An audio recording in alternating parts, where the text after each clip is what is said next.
Hello. Hi, Valentina. Hello, Evelina. How are you? I'm very good. Hello to everyone who's listening, and welcome to our Research Insights with Elite Mind Academy. So, those are our weekly live conversations where we are discussing a variety of topics from organizational well-being industry that often stays behind the closed doors. And this time we will be unpacking employee engagement surveys. So Valentina, what are your thoughts on that? Or actually, before that, can we just maybe cover like what our users should be expecting of this, right? So we thought what we want to look at is why companies do them or why companies don't do them, as there are a lot of organizations that we have learned that are afraid to even ask the question. So we're just looking at that to start with. And then for those companies who are doing employee engagement surveys, we will look at some common issues and problems with that and how we can potentially address some of those. So this could be quality of the questions and surveys and the way we structure our questionnaires, but also the level of honesty and the levels of engagement that people are responding to those surveys. And then at the end, how well does that translate to action and how well organization is translating all of this into company strategy, ways of working, and using it to drive purposeful change to provide for needs of our employees. So yeah, Valentina, would you like to have a bit of an introduction in some of those topics to get us started?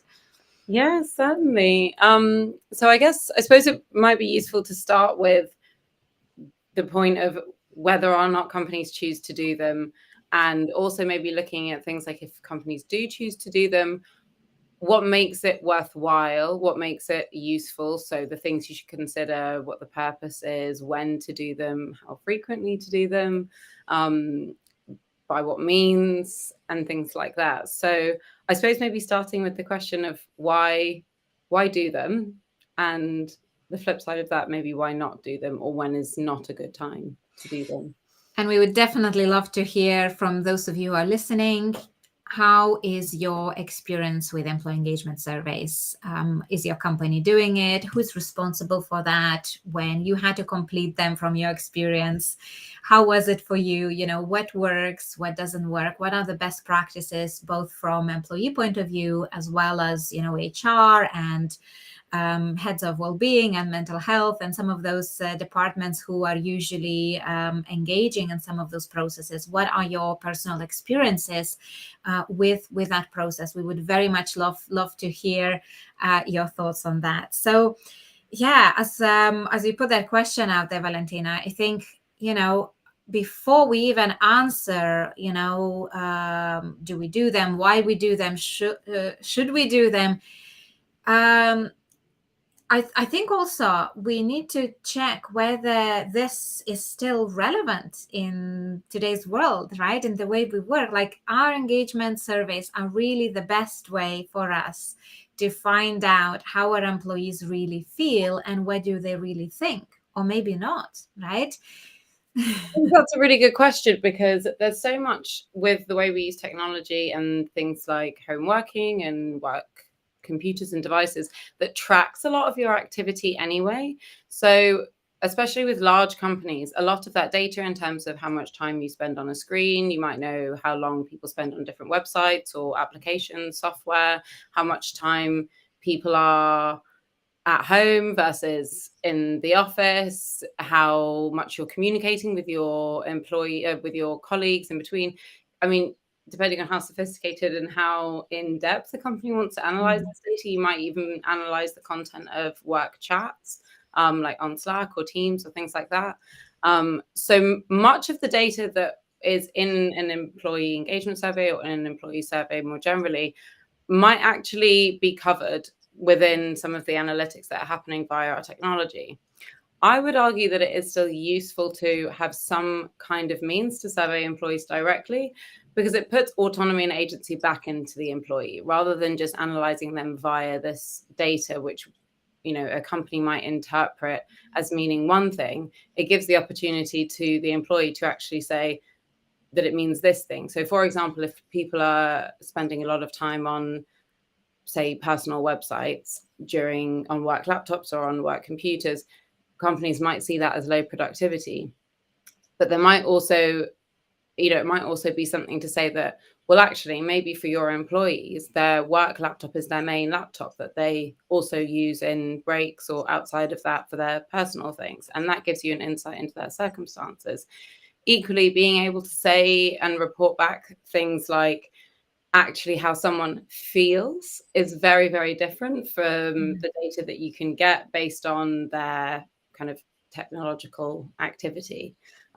So I do think that it's worthwhile, but it's, how we do them when we do them, another big question. Yeah, and I think there's another important topic that you're touching on here is, especially, for the remote work, is this kind of, big brother monitoring kind of fears that we have, right? That, we want that freedom, we want that privacy in our lives. And very often with some of those, data collection monitoring processes that employers set up, it feels like an invasion of our privacy, right?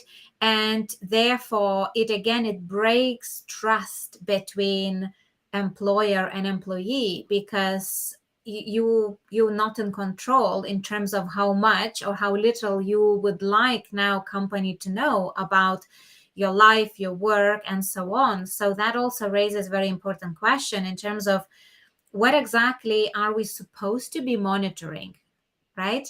And this is not just about well-being and what people feel, but how people feel, but just in general, what organizational data we are collecting and for what purpose, right? Exactly. And I suppose that brings us on to the why, so I think it's important, if we're collecting data about employees' personal lives, their well-being, their circumstances, how they feel about the company, it needs to be made clear what the purpose of that is, because that, that can be quite vulnerable information. It can be information that an employee might fear is going to contribute to the perceptions of them or their viability for a promotion or things like that. But actually, if that purpose is made very clear, then it's a lot more likely that people will, as long as they kind of trust their company, which is another thing we can come on to, but people will answer more honestly. And also just from the perspective of the organization, you need to know why you're asking certain questions, so you know what to do with the answers when they come around, rather than thinking, oh, doing an employee engagement survey is a good way to show that we are taking employees' views into account. You actually need to then respond to that data in alignment with how you have, or the purpose of the survey or the purpose of the engagement activity, so you know what the impact is. Yeah, and there's a number of things that need to happen before that, for that information and those insights to be then useful for us to drive some of those strategic decision-making process, right? And like you already mentioned, the fact that employees either don't complete those surveys, or the biggest problem is that when they do complete them, they are not being really honest and truthful, right? So they usually, like, employee engagement rates are between like 50 and 75%. This is kind of like the average, and it kind of fluctuates, between the companies, departments, and so on. Anything below 50, if even half of your employees do not care to answer, that shows already huge concerns about the culture of your organization and how willing employees are to have a say. Anything above 75 is usually seen as, quite good engagement rates, and you have like 3/4 of your employees are willing to contribute to making this organization better. But are they really, right? Or are they only responding it because they feel like they have to for a bit of a kind of a tick box exercise? And how value is the survey actually for them, right? Because I think very often, when some of those surveys and questionnaires are being built, we are not placing it and positioning it as this is something that is really for people, right? This is not something that is for company to know about you. It's there to enable organization to have their insights and data to then provide the right support for them. And this is very crucial for company to be able to demonstrate that in advance, and that why we are doing this. Certainly, because I think the other way that sometimes these surveys can get used is actually to show statistics about employees as kind of marketing, and to kind of try to exemplify elements of culture. And we know that when statistics from engagement surveys or employee wellbeing surveys get used in terms of branding or marketing, then there's not the same kind of unbiased or reliable sort of research gaze. It becomes malleable, and the information is then packaged in a way that shows the company in its best light. And that can really come across as quite deceptive or manipulative if an employee has completed a survey thinking that it's going to benefit them and that it's about their experience. But when actually that data gets used to exemplify parts of, or what the company feels it's doing well, then that kind of breaks down trust. Yeah, absolutely. Because absolutely, we want to highlight what's working for that person and what they like in their experience with that company. But it's even more important to highlight some of the areas of risks so that we can address them, we can take action, we can prevent people from leaving, we can prevent them from maybe burning out, we can address some of the cases of harassment and discrimination. If we really know how to highlight some of those insights in a right way, in a kind of this non-confrontational manner, and in a way that people are able to answer this honestly. And what is very interesting is that, again, as we know, Valentina, like when we go to organizations and we also design and deliver some of those surveys that are impartial, that we design them for organization based on their strategic goals, based on what company is trying to achieve. And before we design the survey, we conduct interviews with people from all the layers of organization to really have a better picture and understanding of what is the right way to ask and what is the right way to position now the survey so it is relevant for everyone, right? And that's the key in how we position this. And what is very interesting is that then when we get results for those surveys, they are very, very different to the results that organizations have from their own engagement surveys. And it's like a day and night, right? And what does that tell us, right? And there's variety of issues there. And first one is that the honesty will always be directly correlating with psychological safety and trust that the company has as part of their culture. If you don't have a culture where people feel safe, then they are actually, this is very interesting, they are more likely to respond, but those responses, because obviously now they're responding out of fear because they feel like they have to comply, right?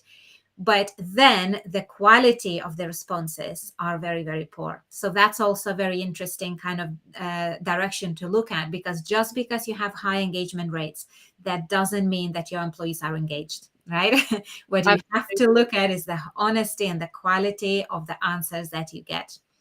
Absolutely. And I think that's a really important point you've highlighted about the difference between an internally administered survey and an externally administered survey. And, if it's an internally administered survey from the HR department, someone in the organization has access to all of the data. And that in itself, regardless of, the fact that might be said that that's not shared or not used for other purposes, etc., it's someone that you may have a professional relationship with that has access to all of this data. And that in itself can just really eroded that sense of confidentiality. And depending on what the culture is, like you say, within the organization, and that sense of psychological safety, then that can have a larger or smaller effect. So by having an external company administer a survey or engagement activity like that, then it really kind of sets the culture and the kind of purposes aside. The tone of that and activity, right? And it's just like, why are we doing this? Yeah. Certainly. And, because often people rarely believe, sometimes, depending on the culture of the organization and your levels of trust there, people rarely believe that these kinds of things are as confidential. Truly confidential. Exactly. Yeah. And again, depending on how organization is being structured, depending on the size of the organization, depending on different, kind of hierarchical structure and departments, usually the way those surveys are being delivered, that you can still slice and dice data by departments, by seniority level. So again, kind of, like kind of horizontal and vertical slicing of the data, right? So when you're looking at, okay, if we looking at departments, right, you can see results for each department. If we're looking at now, and this is something that actually not companies do, this so-called, horizontal slicing of the data, right? Can you actually compare the data and the information across different seniority levels? Because here is, again, other very interesting thing from our experience that we are seeing, that actually people at the top and people at the bottom organization don't see eye to eye, right? And you can ask exactly the same questions about company's culture, about your training, about your support infrastructure, about how you're feeling, about, even what's the vision, mission, and purpose of the organization. And in ideal scenario, CEO and the cleaner should have the same view of the organization. If we have right communication flows, if our flow of information is set up in a way that everyone is aligned in terms of, this is who we are as an organization, this is the purpose of our company, this is how we work, this is the access of support that we have, and this is how I can reach that, right? But we often find that different people at different levels of organization have different pieces of information. And therefore, that creates completely distorted picture of what do you think your organization is. So even in a way, we ask sometimes CEO about, what's the proudest thing you feel about your organization, right? And they very often, share some initiatives of support that they have, and one of the common ones is the training and development opportunities, right? And they say that, we really invest in our people and we give them opportunities in training and development and support. But then you ask people to rate the quality of support and development opportunities that they have.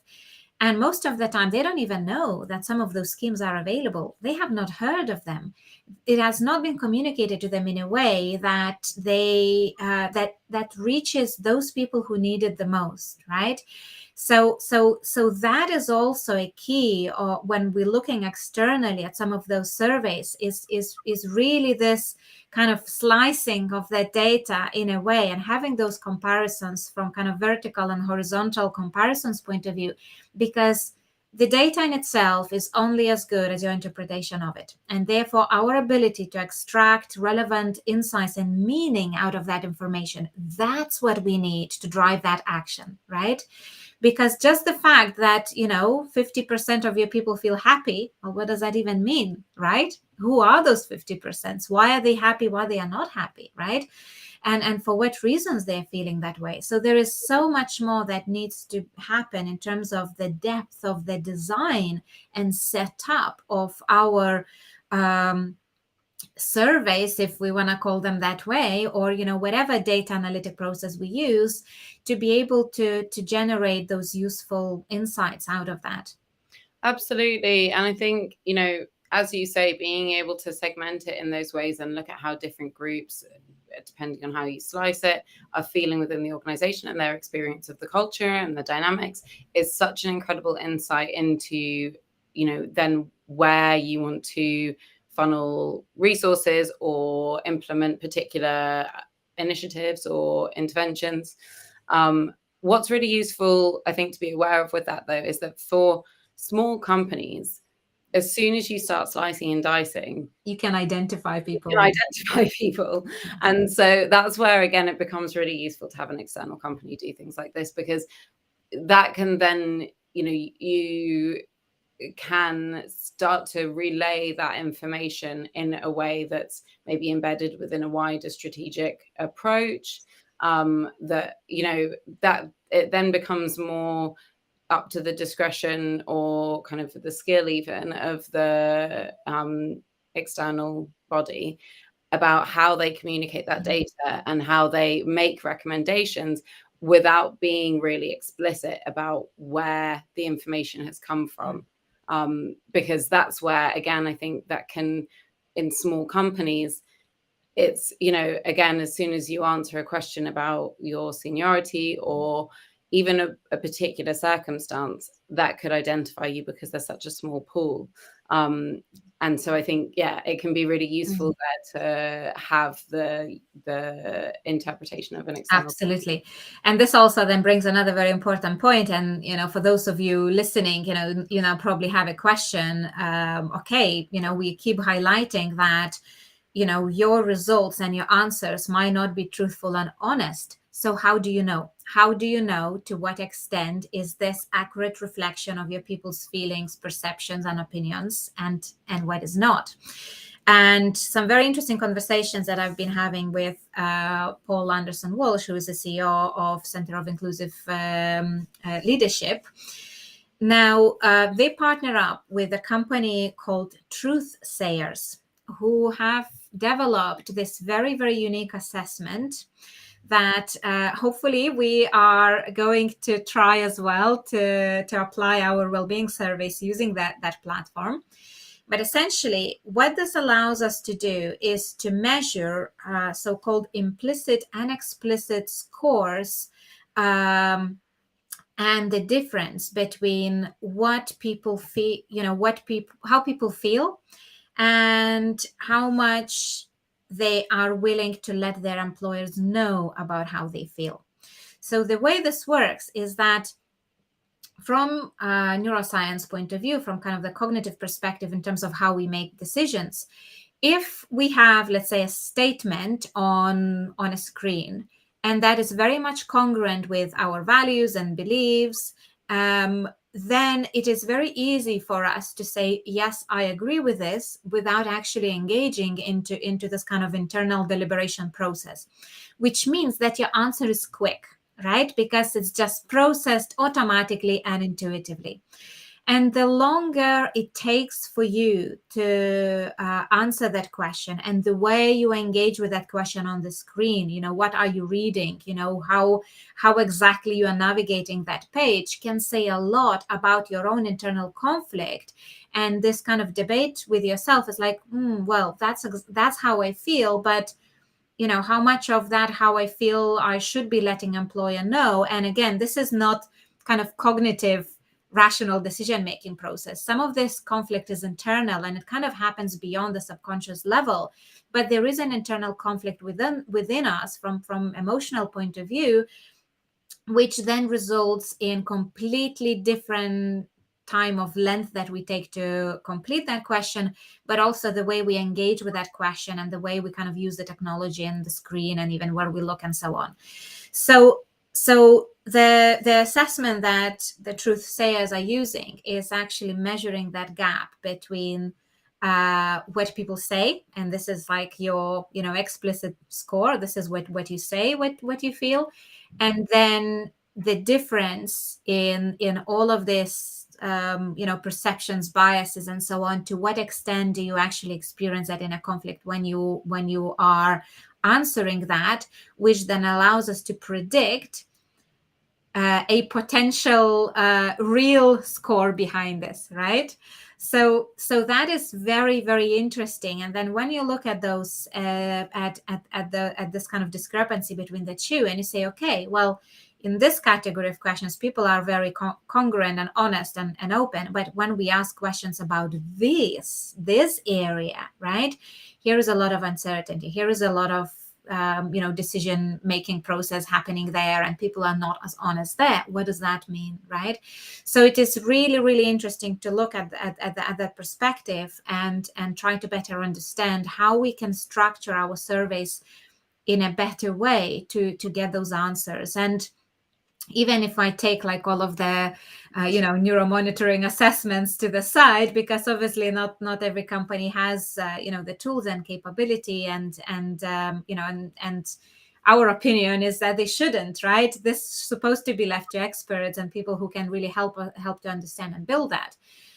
But what we find that just in general, the quality of questions and how inclusive and engaging the survey is, that in itself can really, really influence how honestly people will engage with those questions. And Valentina, I know you've done a lot with inclusion, diversity, equality, and kind of really measuring the impact of any kind of interventions there. So what would you say about the actual quality of the surveys and questions, and how those have to be built to make them the most inclusive and attempt to to encourage people's honesty and truthful participation? Certainly. Well, there's kind of two sides to this. So first I'll look at kind of questions that are monitoring things like diversity. And if we want to encourage inclusivity and we want to be inclusive in the way we ask those questions, we need to accept that it's quite an ask to ask people to reveal that kind of personal information about themselves. And so we need to also show and be transparent about why we need that information, where it's going to go, but also in how we phrase the question and the answer options says a huge amount about the company's underlying beliefs and underlying values. So, for example, if you give people kind of just a handful of options, let's talk about race and ethnicity, for example, questions about cultural background. If you give people, say, 5 options to choose from about what their cultural background is, their ethnic or cultural background, and they can only choose one, and the only other option is other, and there's no option to then write and explain what your other is, that shows that there's a very close-minded, kind of quite restricted and reductionist view and belief system in the organization that's created that survey.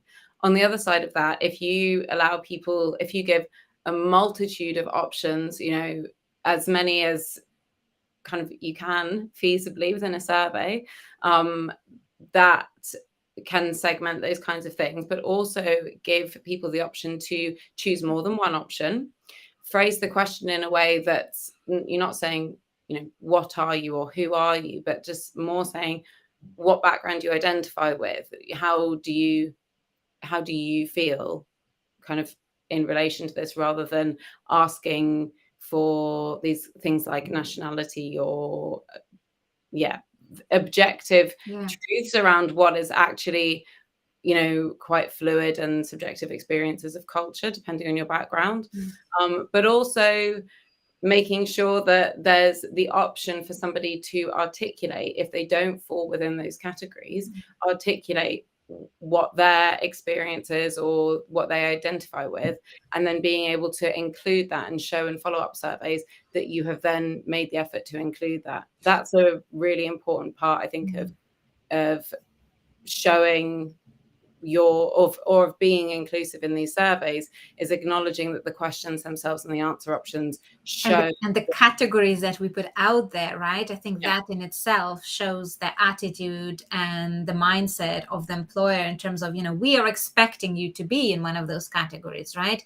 Which then creates, straight away lack of trust. If you are out there, now you are not feeling already part of the organization because you are the other. Now you have to choose the other option, right? Exactly. Therefore, you're not part of that organization. So the as much we can create options for quantitative data instead of introducing, kind of what's the word, I want to say prejudged, but that's the wrong word, but like kind of like kind of preemptive categories, Yeah. better. And it's how much autonomy is in the researcher and how much is in the researchee, being able to feed back and say, oh, I didn't really like this question. So asking for feedback on surveys is also a really useful way to understand whether something can be improved in terms of inclusivity or quality.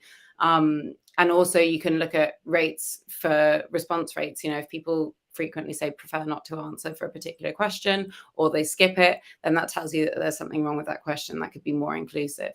The other side of this is about how to make sure that your questions and answer options actually capture the data that you want, is to think about your audience and think about what the kinds of language that they'll be able to relate to and understand, and to try as much as possible not to rely on broad or kind of vague umbrella terms that also ask about kind of rely on self-awareness and that kind of subjective view of oneself. Or lack of it. Most importantly, right? As we all have our own biases, right? We all have, some subjective opinions and points of views. And we also have specific language which we use to then relate to that world that already implicitly shows our map of the world, right? So when inexperienced people who don't necessarily have training in behavioral science, in psychological cognitive processes that go into kind of like what this means to answer this question, what does it mean, how people are relating to this, how they're seeing it, that's a lot to ask, right? If we are just asking, of whatever HR manager one day just designed the survey, like how many of if any HR professionals listening to this, how many of you have actually been given training how to do this right? Absolutely, because if we might think, okay, I want to know how happy my employees are, therefore I will ask, how happy are you? And that's so happiness firstly is such a broad umbrella term. We want to look much more specifically, how does that break down? Contentedness, gratitude, whatever you want to find out, but also using the language that your employees will understand or that will resonate with them, or at least understanding what different words will mean within different groups. Also taking into account that people from different backgrounds, different ages, genders might interpret certain words differently, which could mean that you could ask a question and actually the results from different groups of different people aren't, for one group might be more accurate and more in line with your intention, but for another group might not. And so doing your background research into how words are interpreted is really useful. And also asking questions that can be more easily quantified. So obviously there's going to be some level of subjective measurement. So, for example, over the past 2 weeks, how grateful have you felt for your circumstances, or something along those lines. That's looking at how much have you felt this thing within this time period. Time period is also a very important one. You need to specify what you're... That's very often this is not included, right? Because, it asks generically, how engaged you feel with your work, how motivated you are by my work. Maybe in general I am, but today I am not, right? Today something happened that completely demotivated me. So what do I answer this question on? Is this the average of how I feel in general? Is this how I feel last week, last day, this moment, right? So unless we are being very specific and also being consistent, right? So it's not like in this question I will ask how you feel today, but in this question I will ask you how have you felt over the next 6 months, right?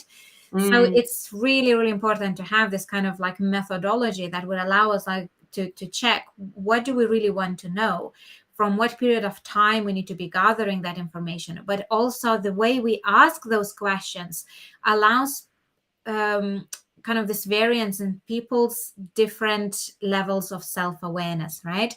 So this is something that, I'm seeing very often as part of leadership training development assessments, right? we know that your level of self-awareness is directly correlated to your ability to perform, to adapt to different situations, and so on. So therefore, something like developing your self-awareness is always included in all of the personal development, leadership development programs, right? So before those programs, I can sometimes see some of those questions. Okay, on a scale of 0 to 10, how good is your self-awareness? Right? So now just think about this. You don't know what you don't know. And if somebody is asking, how good is your self-awareness? How is it even possible for anyone to ever answer that question?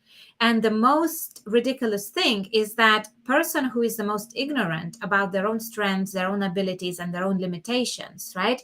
They will score themselves really highly because their self-perception is quite distorted, right? While somebody else who's very much aware of that, they will probably rate themselves very differently. So there is no any comparisons in ratings in terms of those kind of questions. So obviously this is like very generic thing, but then we need to look at, okay, so what are the constituent parts, measurable parts of that? What does it really mean? How exactly does that translate in specific abilities, cognitions, processes, behaviors? And we are actually measuring that, right? We're measuring objective, observable experiences. And yes, of course, sometimes it's opinions and feelings because they matter, but they have to be asked in a way that allows us to generate useful insights out of it rather than having this kind of distorted illusion. Certainly. And I think a way kind of around that as well is also to look at, okay, not necessarily just the skills and the capabilities, but what are the real life indicators of those skills and capabilities? Exactly. So rather than asking somebody, how good is your self-awareness or how good is your communication, for example, somebody could quite easily say, I'm a fantastic communicator. But you can ask questions like, over the past 2 weeks, how frequently would you say people have understood well what you have communicated to them? And that takes the focus off of, how good or bad are you, but actually looks at the whole situation and says, because somebody who thinks they're a really great communicator could still read that and answer, well, people haven't understood what I've said, and think of that as that other people have. It's theirs. Yeah. And to that point, actually, what is even more useful is actually phrasing those questions in a way that completely takes person out of the context, right? So now this is not about me being a good communicator or you being a good listener, right? With the right cognitive skills to comprehend what I'm saying, right? But you put that as a situational scenario, right? And you say, the last period of time, whatever you want to define, people follow my instructions, for example. People understand people followed my instructions and directions, right? Now, this is in general, it's a situational question that doesn't apportion blame to anyone, right? But if you answer that, actually, you know what, most of the time people do something different to what I expected out of them, something different to what I've told to them.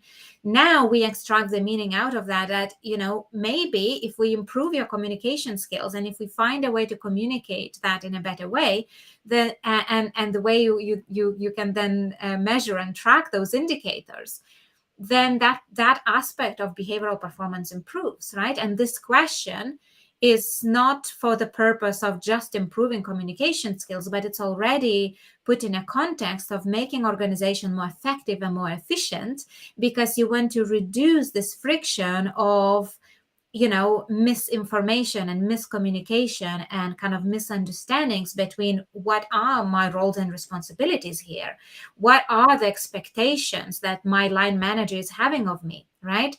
So it's these situational problems that are key to highlight as part of our surveys, so we can identify actionable, proactive areas for the development within our organization, right? And we can then know that, okay, it's those skills and capacities that we need to develop. It's this support infrastructure that is missing. It's these specific people that are feeling misunderstood and unheard of, right? What does that mean? So it is really, as simple as it sounds, asking people how you feel, Actually, there is so much more that goes into the design of the survey, and understanding how to position this strategically so it becomes useful, and applying it to these performance indicators within the business so it becomes actionable, right? Because the biggest problem as well, and that's the reason why people stop believing and doing surveys and refuse to be honest, is because they don't see any action taken as a result of that, right? If the survey is for them, if the survey is there to improve the organization, can you demonstrate that you actually acting on those responses, and how exactly this specific feedback from employees or this specific poor score of this category, how exactly did that translate into company strategy, into companies operations, to companies training, into companies communication processes and flow, right? Certainly. And I think it's kind of useful there to be aware of, not just about how, the circumstance of delivering or administering these surveys is, yes, there's being able to show the purpose of it and what the actions have been in result of any previous surveys or interventions like that, because that really shows that by contributing and by answering, you are adding value, that your response is going to be valued. If we don't have that, what's the point? And the other thing is about priority and time. So if this is demonstrated to be low priority by the company and just said, by the way, here's this survey, please complete it in your own time, it's, realistically, if there's a high workload, it's going to fall to the bottom of the list. So you can make interventions like setting, inviting all staff to options of calendar invites so that there's time blocked out within their diary, so that that this is valued, this is your paid time, you're being paid to complete the survey, that it's being incorporated into an understanding of workloads, because that also shows that the company values it, values the insights, and values the time that you're putting into these things as well. Yeah. Another important thing here as well, in addition to kind of planning this this time for it, and when we are asking based on everything else that's happening in organization, right? If you know that you're preparing for new product launch, and everyone is really gearing up towards the deadlines, that's obviously, not the right time to ask. So again, like having this broad understanding of when to ask and when not to ask. And most specifically, what we find most interesting is that the most useful responses, the most honest responses that people provide, where those surveys are being attached to some other initiatives within the business, right? So instead of just having, your generic survey that you just roll out for us, just for the sake of the survey, let's say you would have your mental health awareness week, right? As we are approaching one soon, and most companies use that as an opportunity to maybe promote engagement, to promote specific support workshops, to promote awareness. And at the back of that training, workshop, activity, and so on, you would then attach the survey as a feedback for it, like based on what we have learned, based on what we have discovered. We want to know, we want to hear from you. So it becomes more of this kind of reciprocal relationship. We put out this workshop for you, but we want to know how well is this meeting your needs. So therefore, we would like your feedback in return so we can choose the next initiative and the next activity better based on that. And of course, you build that on this, but it doesn't mean that you cannot add any other questions that are not related to that workshop. You kind of attach it to that, but you use that as an opportunity to look at in general over the last couple of months or whatever period that you want to define. How are you feeling? How well company is meeting those needs? And it's really the purpose of the survey supposed to be capturing unmet employee needs, right? Because that's the only thing that we can do something about from organization perspective, right? And then looking at, when we know those needs, how well can we provide for them? Do we have right tools and resources and all the kind of inclusive infrastructure that allows our support to reach those individuals who need that, right? Because just asking them how they feel for the sake of it, that's not enough, right? We talk often about mental health and well-being in a workplace and the importance of talking and sharing your experiences. But really, we're supposed to be shifting this entire conversation from just about talking about how we feel to what do we really need? What are our unmet needs from business environment, but also from personal circumstances, so we can then take that into these strategic, actionable plans to improve our business and really drive performance and culture change within the business. Absolutely. And I think that summarizes things really nicely and kind of ends on a point of meaning and purpose of these things, kind of coming back straight right to the beginning. Why do we do them? And making sure that we thread that value throughout the whole process. Absolutely. And in line with that, again, just a quick reminder that we still have fully funded places for some organizations to participate in the research to design national wellbeing strategy with us. And as part of this funded research, we're actually offering companies to design, deliver, and analyze all of the surveys to find employee needs, and also to analyze how well the organization is meeting those needs through well-being strategy. So if you would like that support, and you please feel free to reach out to us, and you're welcome to apply. And for eligible organizations, there is no fee involved for receiving the support. So please do reach out to us if you have any other comments, questions, suggestions, and we are looking forward to seeing you next week. Lovely. Thank you very much. See you later, everyone. Have a good day.